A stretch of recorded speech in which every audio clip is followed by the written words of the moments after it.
साथ में लगा हूँ और उनका मतलब जो बोलते हैं ना भूत इतना सवार हुआ कि जब आप आज अगर हमारे शहर जबलपुर जाएंगे और आप बोलेंगे जितेंद्र पटेल तो शायद कोई बता पाए, अगर आप बोलेंगे देसी भैया तो सभी समझ जाएंगे कि हाँ किसकी बात हो रही। तो मैंने स्वदेशी का इतना हम लोग ने मिलकर वहाँ काम किया, वहाँ के साथ साथ पूरे प्रदेश में देश में हम लोग ने काम किया। सोशल मीडिया के माध्यम से देश के हर एक कोने तक मेरी पहुंच है, मेरे व्हाट्सएप पे नंबर है, मेरी बात होती रहती है कार्यकर्ताओं से, क्रांतिकारी स्वदेशी भाइयों से। और पिछले साल जब यहाँ पर कार्यक्रम होना था उससे पहले अक्टूबर में हम लोग ने एक जबलपुर में ऐसे ही स्वदेशी चिंतन शिविर का आयोजन, 2 दिवसीय आवासीय शिविर का आयोजन किया था, जिसमें हमारे मदन जी मुख्य अतिथि के रूप में थे। और ये हम सबको सौभाग्य प्राप्त हुआ, जबलपुर वासियों को उनका सानिध्य हमें प्राप्त हुआ।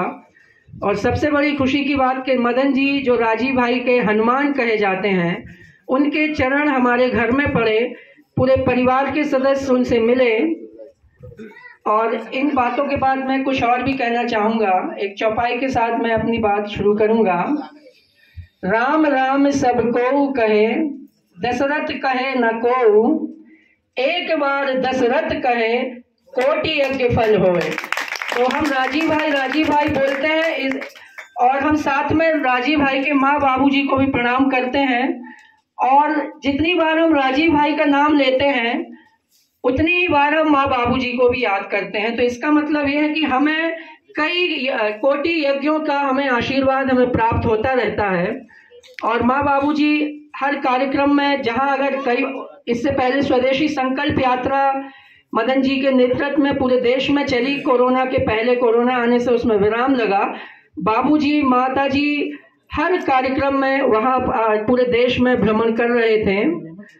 तो हमें बड़ा ही गर्व महसूस होता है जब भी हम माँ बाबूजी को देखते हैं, हम सबको ऊर्जा प्राप्त होती है। और अंत में दो चार बातें और कहूँगा। पूरे देश में एक बात ये मान के चलिए कि राजीव भाई के नाम की आंधी का असर है, सब उस आंधी के लपेटे में है। लेकिन उस आंधी में हो क्या रहा कि वो कोई यहाँ पर चला जा रहा, कोई उत्तर, कोई दक्षिण, कोई पूरब, कोई पश्चिम। वो आंधी में है तो, लेकिन वो एक दिशा में नहीं जा पा रहे हैं।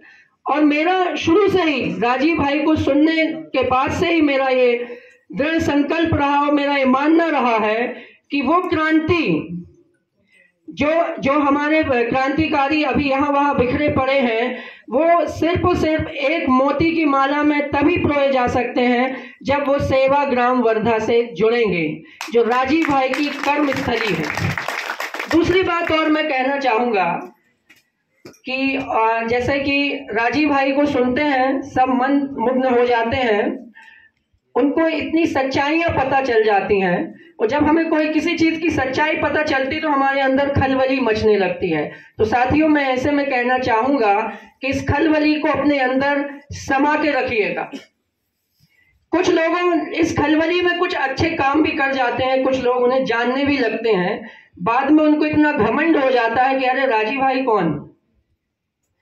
तो देश में जितना भी स्वदेशी का प्रचार है, चाहे कोई वो राजीव भाई का नाम ले रहा हो या ना ले रहा हो, कोई भी अगर स्वदेशी चिकित्सा की बात कर रहा है, पंचगव्य की बात कर रहा है, आज गुरुकुलों की बात कर रहा है, और लोग अगर उनको सुन रहे हैं तो वो ये नहीं जानते कि आप राजीव भाई का नाम ले रहे हैं या नहीं ले रहे हैं। वो ये जानते हैं कि ये बात राजीव भाई ने कही थी, इसीलिए वो आपको सुन रहे हैं। तो मैं उन तक इस मंच के माध्यम से संदेश देना चाहूंगा कि इस घमंड में ना रहें कि वो आपको सुन रहे हैं, वो आपको नहीं, वो राजीव भाई के फैलाए शोभाभा मंडल के कारण आपको सुन रहे हैं। तो इस घमंड में ना रहें और साल में कम से कम एक बार 29-30 नवंबर को सेवा ग्राम वर्धा जरूर आए, ये मेरी अपील है। अंत में मैं डॉक्टर बल्लारा जी को भी धन्यवाद देना चाहूंगा कि उन्होंने जैसा अपने संघर्ष के बारे में बताया, पहले वो राजीव भाई को नहीं जानते थे, उससे पहले वो संघर्ष कर रहे हैं, लेकिन ये उनका बड़प्पन है कि उस संघर्ष को मिलाते हुए वो राजीव भाई के नाम के साथ आगे बढ़ाना चाह रहे हैं। और ताल ठोक के इस मंच से कहा उन्होंने कि मैं जहां भी गया, उन्होंने ये नहीं कहा कि मेरे को मानने वाले मिले, उन्होंने मंच पे कल ताल ठोक के कहा कि वो जहां भी गए उन्हें राजीव भाई को मानने वाले लोग मिले। तो मैं उन्हें इस बात के लिए नमन करूंगा, वंदन करूंगा और इसी बात के साथ मैं अपनी वाणी को विराम दूंगा। धन्यवाद। जय हिंद, जय भारत।